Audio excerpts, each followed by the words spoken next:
Nicolás Maduro accusé de crimes contre l'humanité par l'ONU.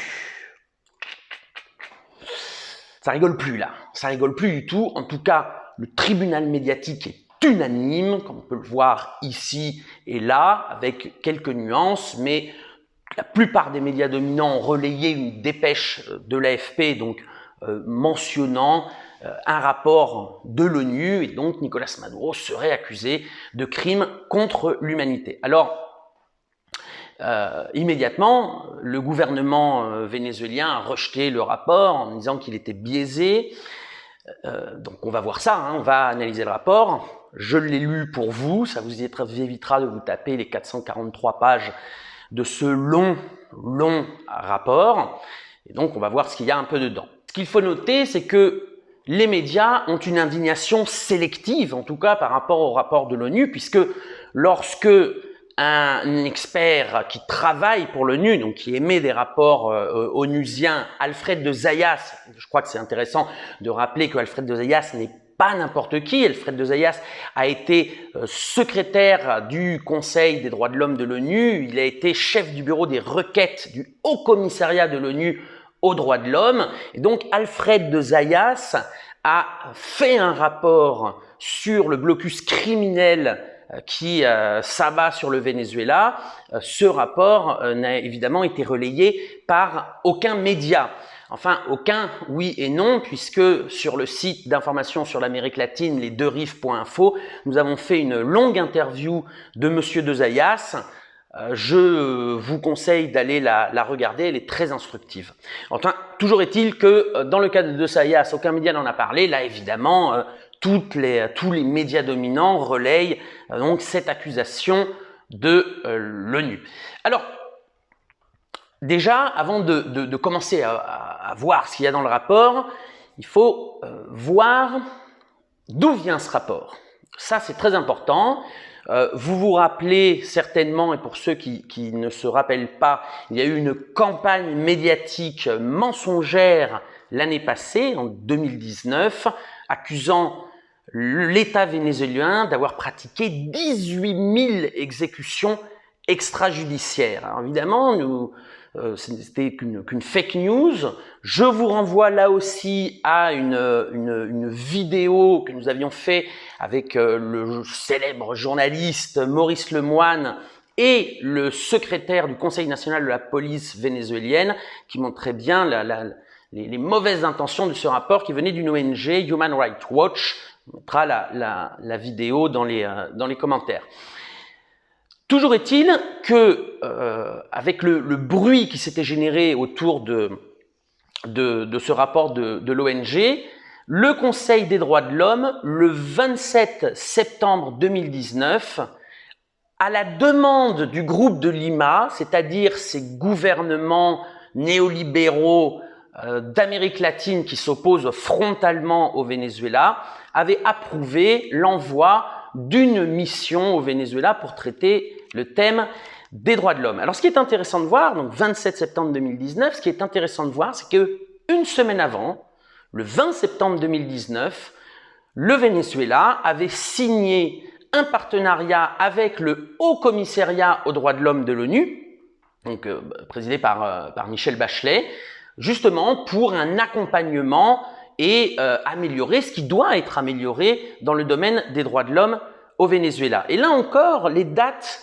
sont intéressantes puisque le rapport qui accable ou qui accablerait Nicolás Maduro, qui l'accuse ou qui l'accuserait, comme nous allons voir, de crimes contre l'humanité, sort 2 jours après une déclaration de Michelle Bachelet qui déclarait « Nous avons fait des progrès en matière de coopération technique dans des domaines tels que la révision des protocoles de police sur l'usage de la force et un diagnostic des facteurs qui influencent la surpopulation dans les centres de détention préventive. » Michelle Bachelet souligne que le gouvernement vénézuélien lui a même ouvert les portes de ces centres de détention qui sont dans les édifices du SEBIN, c'est-à-dire les renseignements vénézuéliens, et de la DGSIM, qui est le contre-renseignement militaire. C'est-à-dire que l'équipe technique de Michelle Bachelet a visité ses cendres, à la différence de ceux qui ont écrit ce rapport et qui n'y ont jamais mis les pieds. Donc là, on voit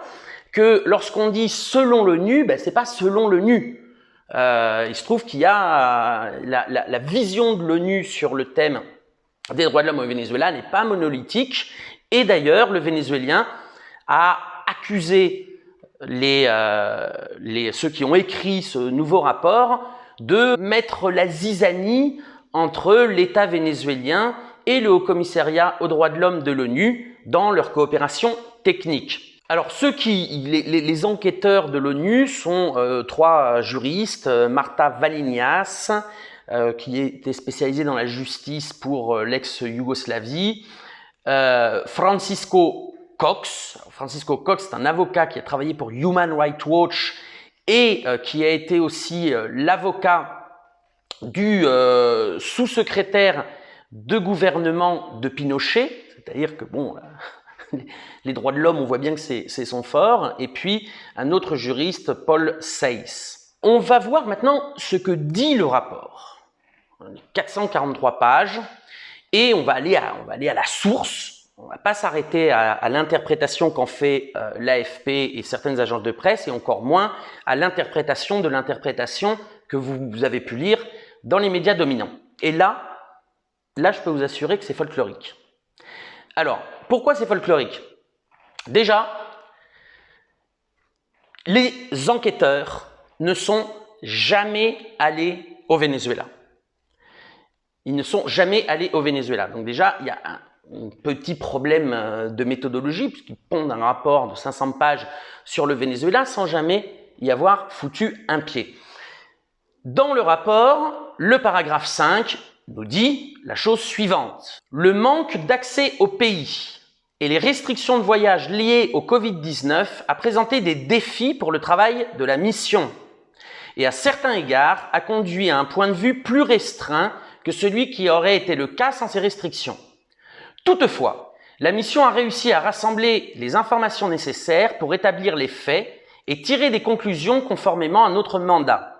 La recherche a permis d'identifier des modèles et de documenter des incidents spécifiques qui établissent des motifs raisonnables pour croire qu'il a été commis des violations des normes internationales sur les droits de l'homme. Des motifs raisonnables pour croire. Moi, je vais vous dire un truc, j'aimerais pas être jugé par ces types-là, hein, parce que si sur des motifs ou des indices, ils te condamnent à perpète, on est évidemment très loin, très loin de une enquête et en tout cas d'un jugement définitif. Et d'ailleurs, dans le paragraphe 9, donc ils explicitent encore plus leur méthode, ou leur non-méthode, je dirais. Le paragraphe 9 dit, ouvrez les guillemets, « Comme les autres missions d'enquête établies par le Conseil des droits de l'homme, la mission a utilisé la norme de preuve, c'est-à-dire des motifs raisonnables pour croire. Cette norme est respectée lorsque des informations factuelles ont été recueillies qui satisfont pour un observateur prudent et objectif que l'incident s'est produit tel que décrit avec un degré raisonnable de certitude. »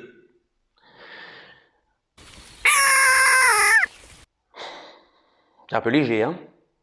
Et il continue. Le niveau de preuve requis ne donne pas lieu à la détermination de la responsabilité pénale.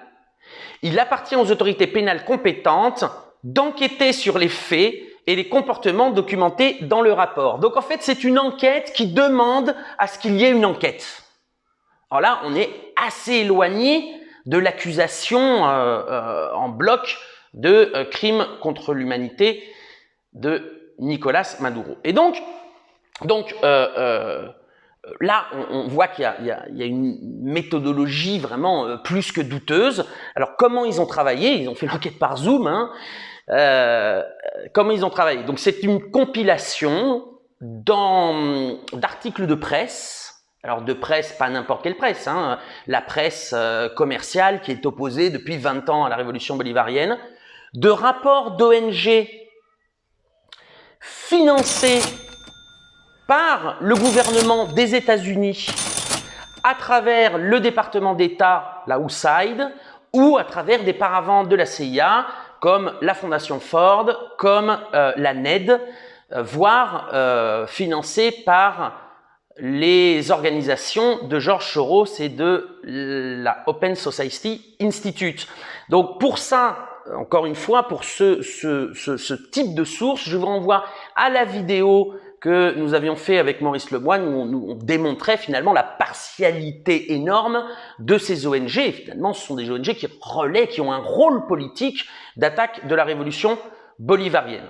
Et puis, donc des articles de presse, ces ONG, et puis de personnages complètement adverses à Nicolás Maduro. Et alors là, c'est, je dirais, assez cocasse parce que le rapport le reconnaît même. Il y a un personnage central tout au long de ce rapport qui est Christopher Figuera. Christopher Figuera a été le sous-directeur de la DGCIM, c'est-à-dire la Direction générale du contre-renseignement militaire vénézuélien, et ensuite a été le directeur du SEBIN, c'est-à-dire les renseignements vénézuéliens. C'est un personnage qui a été haut placé dans le monde du renseignement vénézuélien. Ce personnage a participé activement à la tentative de coup d'État du 30 avril 2019, donc fomentée par Leopoldo López et Juan Guaidó et une poignée de militaires. Le coup d'État ayant échoué, il a fui et il est aujourd'hui réfugié aux États-Unis.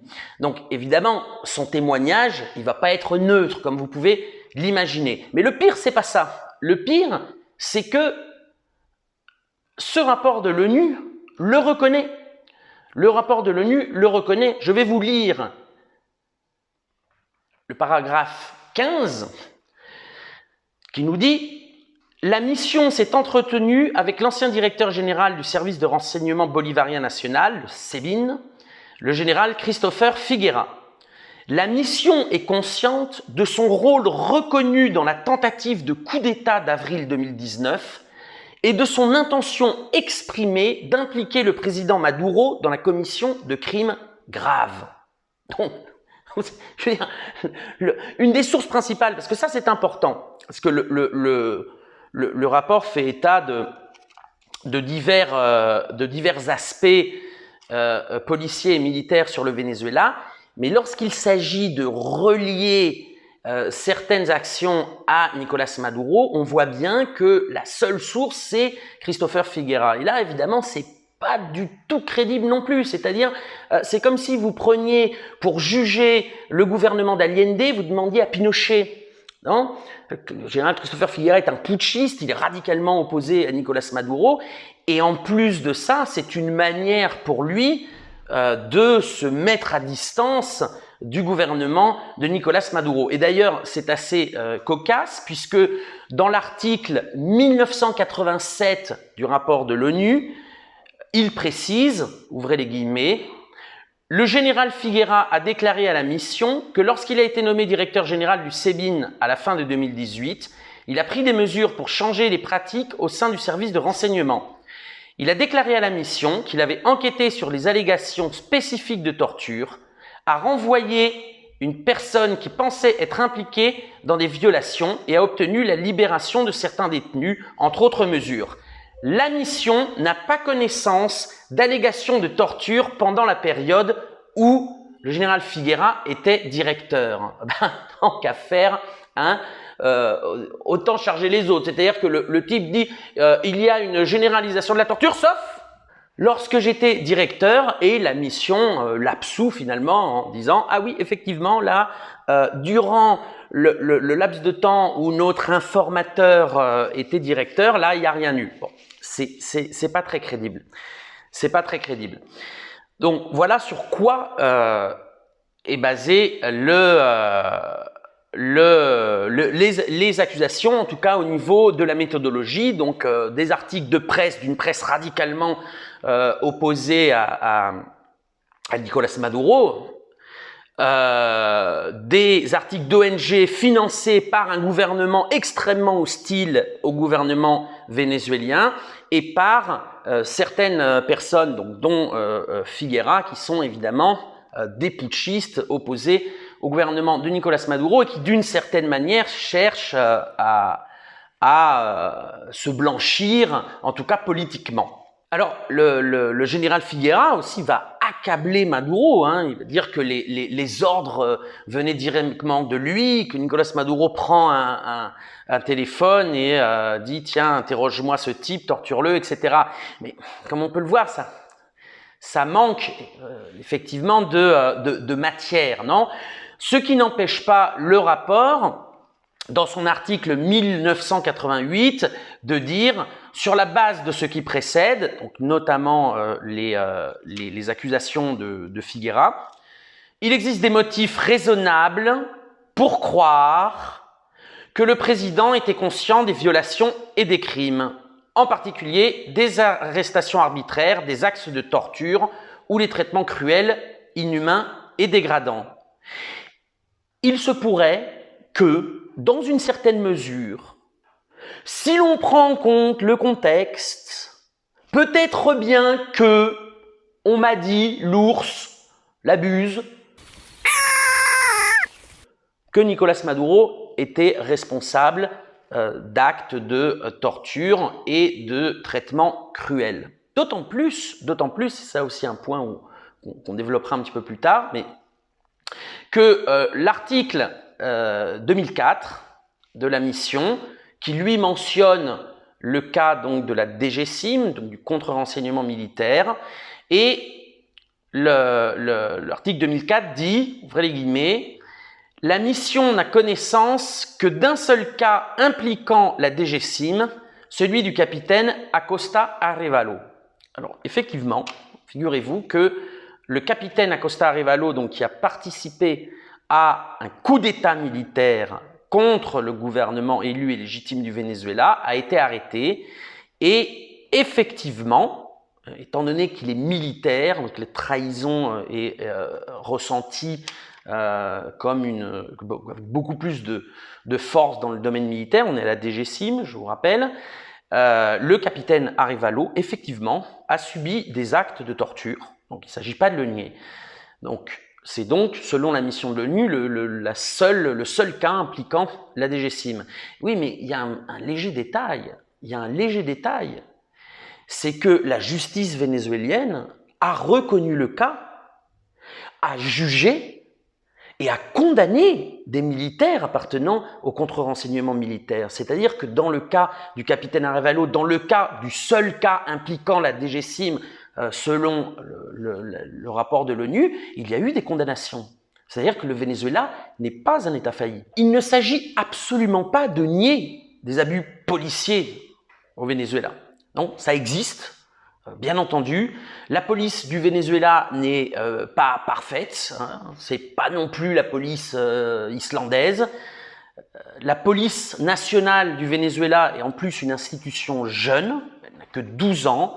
Elle a été construite après une grande réflexion au sein de la Commission nationale de la réforme de la police, qui visait justement à éliminer les mauvaises pratiques policières. Donc, effectivement, elle a été construite sur de nouvelles bases, mais il y a des mauvaises pratiques, évidemment, qui subsistent.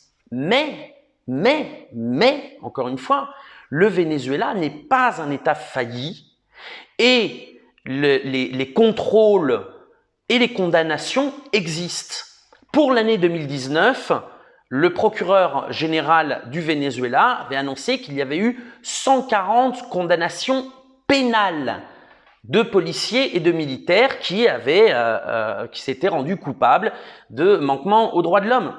Donc évidemment, ça existe, mais la justice du Venezuela fait en sorte que ces pratiques soient condamnées. Pour l'année 2019, le procureur Tarek William Saab avait mentionné aussi 1000 cas d'enquête ouvertes. Je répète, parce qu'il y a un détail qui est important.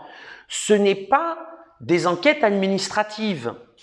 Le but de ces enquêtes, en tout cas, n'est pas un blâme au sein de l'organisation policière. Ce sont des condamnations pénales. 140 policiers ou militaires qui se sont retrouvés en prison pour mauvaises pratiques et traitements dégradants. Donc, cela existe, mais la justice, évidemment, fait son chemin. Alors, arrivé là, je crois qu'il est important de lire l'article 1977, puisque cet article va être une réponse directe, en tout cas, aux médias, non, qui accusent, puisque c'est les médias qui accusent Nicolás Maduro de crimes contre l'humanité ou de possibles crimes contre l'humanité. L'article 1977 du rapport de l'ONU précise, écoutez bien, il est important de rappeler à ce stade que les conclusions de la mission sont basées sur un critère de preuve particulier. La mission considère que les faits sont établis s'il y a des motifs raisonnables pour les faire valoir.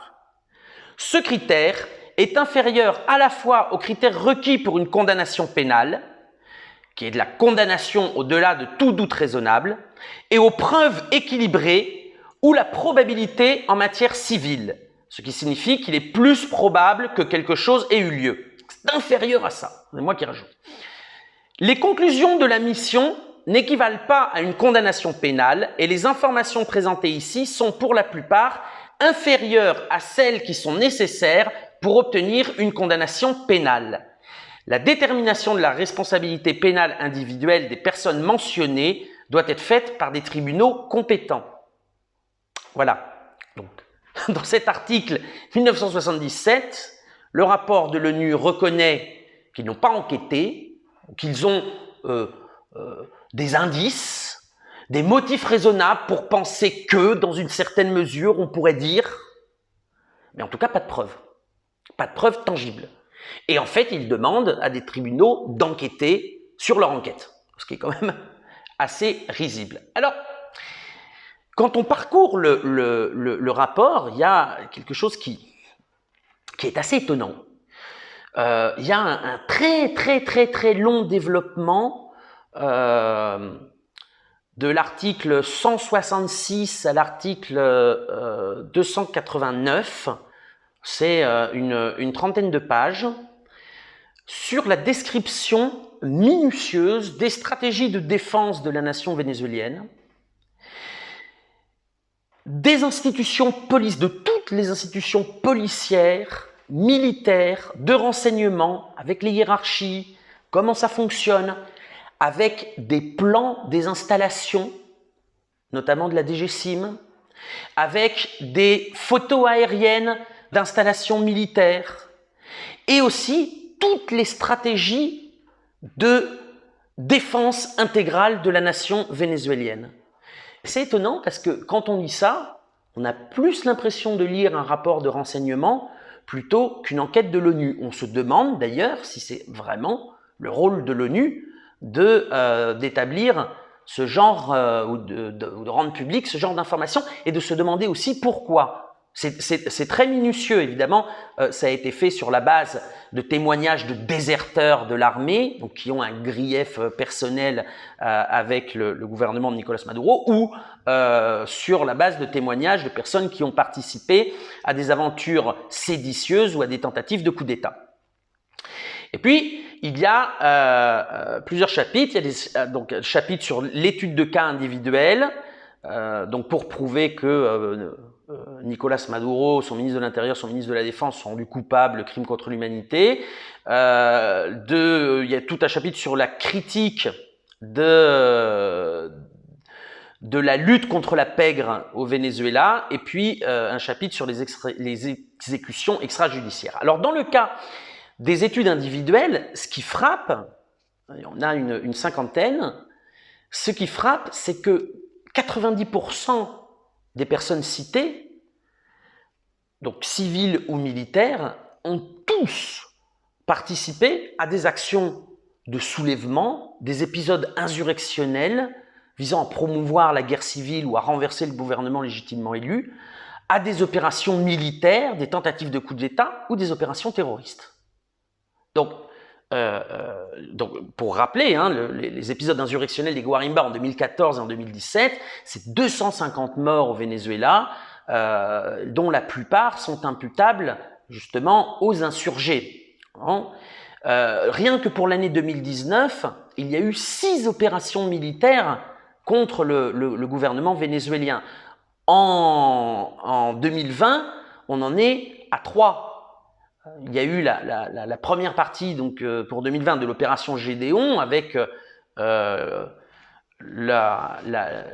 l'arrestation du chef des insurgés, Cliver Alcala, en Colombie. Ensuite, il y a eu le débarquement de mercenaires en mai 2020, et puis récemment, il y a quelques jours, il y a eu une cellule terroriste qui a été démantelée avec un RPG, avec des mitraillettes, et qui prétendait réaliser des actes de sabotage contre des centrales électriques, contre des installations militaires et contre l'industrie pétrolière. Donc, c'est sur la base de ces études avec des témoignages de ces personnes que le rapport va tenter d'établir un lien direct avec le chef de l'exécutif et des crimes contre l'humanité.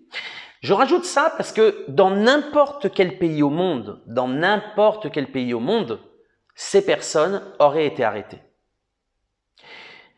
Et il y a fort à parier que vu la gravité des actes insurrectionnels et séditieux, la plupart de ces personnes auraient été mis au moins un temps en prison de haute sécurité. Il faut quand même souligner qu'il ne s'agit pas d'abus de pouvoir et il y a énormément de témoignages de ces personnes, puisqu'en plus certains sont sortis de prison, qui servent de base à ce rapport. Alors, la deuxième grande partie, c'est sur la critique de la lutte contre la pègre et évidemment du rôle des forces d'action spéciale de la police nationale. Je me permets, pour ne pas prendre trop de temps sur ce thème-là, de vous renvoyer une nouvelle fois à la deuxième partie de la vidéo que nous avions publiée l'année dernière et qui explique en profondeur comment le Venezuela doit faire face à une guerre hybride qui notamment utilise la pègre et la mafia locale pour des contrôles de territoire et des contrôles d'axes stratégiques. Et ces gens-là ne jouent pas au dé.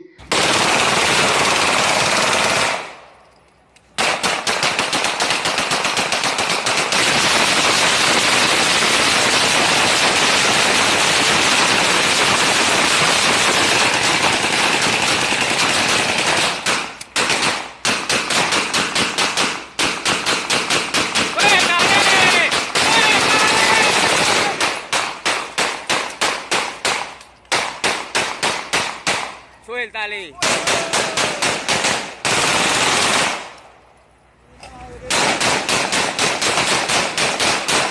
Ces gens-là sont lourdement armés et on n'en voit pas un policier municipal ou un îlotier combattre ce type de pègre. Ce sont des grands groupes criminels qui ont des réseaux dans tout le pays, voire même des réseaux internationaux. Et le Venezuela a décidé de ne laisser aucun territoire de la République bolivarienne du Venezuela en perdition ou à l'abandon. Et donc, il faut bien s'affronter avec ces groupes. C'est le rôle des FAES, des forces d'action spéciale de la police. Voilà. Et donc, je vous renvoie à cette vidéo. Nous mettrons le lien, évidemment, dans les commentaires. Et puis, il y a des études sur les exécutions extrajudiciaires. Alors, ce rapport en dénombre 5000, un petit peu plus de 5000. Alors, il y a déjà un progrès, puisque je vous rappelle qu'en juillet 2019, Amnesty International avait sorti un rapport parlant de 7000 exécutions extrajudiciaires, que Human Rights Watch, quelques mois après, a sorti un autre rapport, il ne s'était pas mis en lien avec Amnesty, parce qu'il parlait de 18 000 exécutions extrajudiciaires, et là, on rétropédalage, on est à 5000, donc les chiffres sont extrêmement variables, et comme dirait la boulangère de Maurice, ils sont sujets à interprétation. Toujours est-il que Amnesty International, pour documenter son chiffre, avait élaboré 8 études de cas, donc 8 pour 7000, c'est un peu léger aussi comme méthodologie. Human Rights Watch avait, eux, élaboré 9 études de cas, 9 études des cas pour 18 000, aussi que C'est pas très sérieux. Là, cette mission de l'ONU élabore, roulement de tambour, 11 études de cas.